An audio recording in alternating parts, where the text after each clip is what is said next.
Switzerland एक ऐसा मुल्क जो बाज़ाहिर बिल्कुल किसी ख्वाब या फेरी टेल जैसा लगता है ना, लेकिन सच तो ये है कि इस परफेक्ट इमेज के पीछे एक बहुत ही ज़बरदस्त और मुनज़्ज़म सिस्टम काम कर रहा है। आज हम इस स्विस इल्यूजन को डीकंस्ट्रक्ट करेंगे और देखेंगे कि आखिर ये परफेक्शन बनती कैसे है। हमारा आज का रोड मैप बहुत सिंपल है। पहले हम इस स्विस इल्यूजन को समझेंगे, फिर इनकी न्यूट्रलिटी यानी गैर जानिबदारी की तारीफ पर नजर डालेंगे। उसके बाद कुछ ऐसी छुपी हुई हकीकतें सामने आएंगी जो शायद सबको नहीं मालूम, फिर इस परफेक्शन की कीमत और आखिर में वहां का सख्त वीजा सिस्टम। तो शुरुआत करते हैं पहले हिस्से से, द परफेक्ट स्विस इल्यूजन। फितरी खूबसूरती इंसान को हमेशा अट्रैक्ट करती है और स्विट्जरलैंड ने इस चीज को बिल्कुल मास्टर कर लिया है। वेरमार्ट का वो पिरामिड की शक्ल वाला मैटरहॉर्न पहाड़ देखिए जो दुनिया में सबसे ज्यादा तस्वीरों में कैद होता है। फिर इंटरलैकेन है जिसे एडवेंचर का कैपिटल कहा जाता है। लुसर्न की क्लासिक खूबसूरती और यॉर्टरब्रॉनिंग की वो वादी जहां एक या दो नहीं पूरे 72 आबशार करते हैं।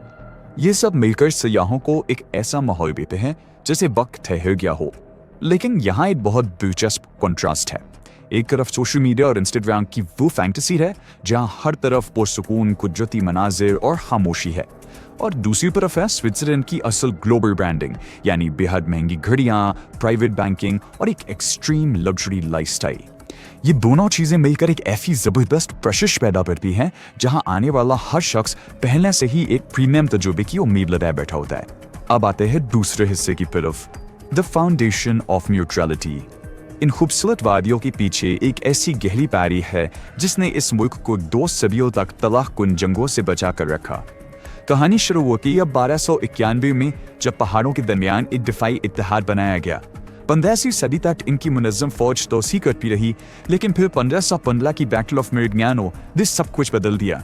इस जंग के बाद उन्होंने अस्करी तोसी हमेशा के लिए रोक दी और बिलाफिर 1815 की कांग्रेस ऑफ वियना ने स्विट्जरलैंड की मुस्तकिल गैर जानिबदारी को आलमी सतह पर तस्लीम कर लिया।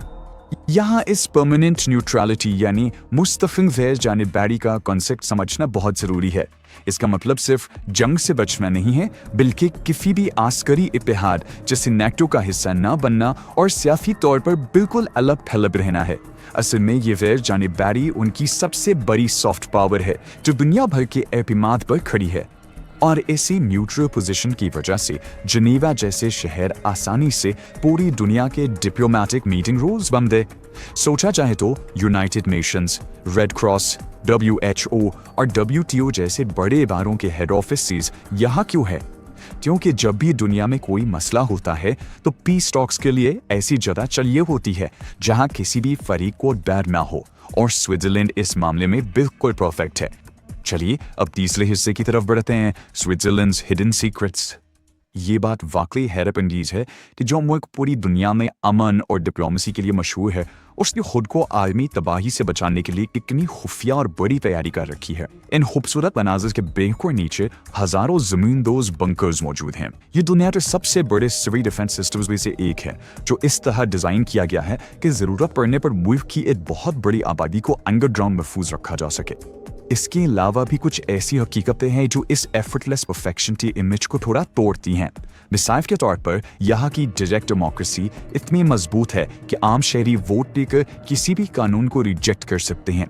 बर्न, जिसे लोग दारुल हुकूमत समझते हैं, वो असल में सिर्फ एक फेडरल सिटी है। कचरा अलग करने के इंतहाई सख्त कवानीन हैं, और सबसे बड़ी बात, यहाँ मर्दों के लिए मिलिट्री सर्विस लाजमी है, यानी अमन पसंद होने के बावजूद ये लोग किसी भी वक्त दिफा के लिए मुकम्मल तैयार रहते हैं।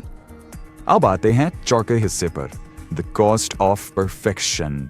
जाहिरी बात है, वक्त पर चलने वाली ट्रेनें और शीशे जैसी साफ सड़कें मुफ्त तो नहीं आती, इनकी एक भारी कीमत चुकानी पड़ती है। स्विट्जरलैंड दुनिया के महंगे तरीन ममालिक में शुमार होता है। हालांकि यहाँ की तनख्वाहें दुनिया में सबसे ज्यादा हैं, लेकिन घरों के किराए आसमान से बातें करते हैं। ग्रोसरीज, ट्रांसपोर्ट और सबसे बढ़कर लाजमी हेल्थ इंश्योरेंस इतनी महंगी है कि एक आला आमदनी वाले शख्स की भी अच्छी खासी रकम इन्हीं चीजों में निकल जाती है। माली कीमत के साथ साथ एक सोशल कॉस्ट भी है। बाहर से आने वाले सयाह अक्सर मुकामी लोगों को गलत समझ बैठते हैं। उन्हें लगता है कि स्विस लोग ठंडे या अनफ्रेंडली हैं, लेकिन हकीकत बिल्कुल मुख्तलिफ है। स्विस कल्चर में प्राइवेसी और ज़ाती जगह की बहुत अहमियत है। वहाँ इज्जत का मतलब शोर मचाना या बहुत ज़्यादा जज्बाती होना नहीं है, बल्कि फासला रखकर दूसरे को उसकी स्पेस देना है। यानी वहाँ खामोशी को बदतमीजी नहीं बल्कि एहतराम समझा जाता है। और यही सोशल डिसिप्लिन इनकी सबसे बड़ी ताकत है। स्विट्जरलैंड की 50 कोई स्टेट या हर वक्त की निगरानी पर मबनी नहीं है।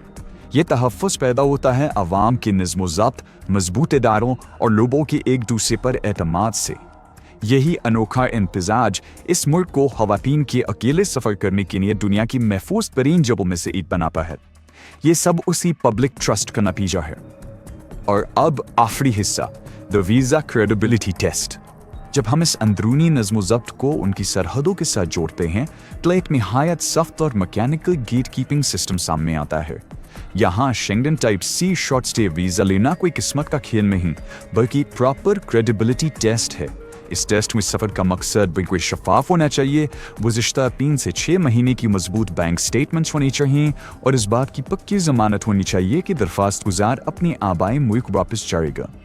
वीज़ा ऑफिसर का असल मकसद सिर्फ और सिर्फ दरख्वास्त गुजार की वापसी को यकीनी बनाना होता है।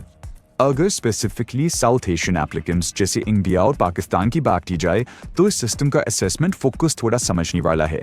अगर किसी के पास अच्छी ट्रैवल हिस्ट्री है, जैसे पहले यूके या शेंगन का सफ़र, तो इसका बहुत फ़ायदा होता है। लेकिन अगर ट्रैवल हिस्ट्री कम है तो फिर सारा फोकस उम्मीदवार की माली हैसियत और जॉब स्टेबिलिटी पर आ जाता है। लेकिन बॉटम लाइन यही है कि यहाँ सिस्टम नेशनैलिटी की बुनियाद पर नहीं बल्कि मुकम्मल तौर पर इंडिविजुअल क्रेडिबिलिटी यानी शख्सी प्रोफाइल की मजबूती पर फैसला करता है।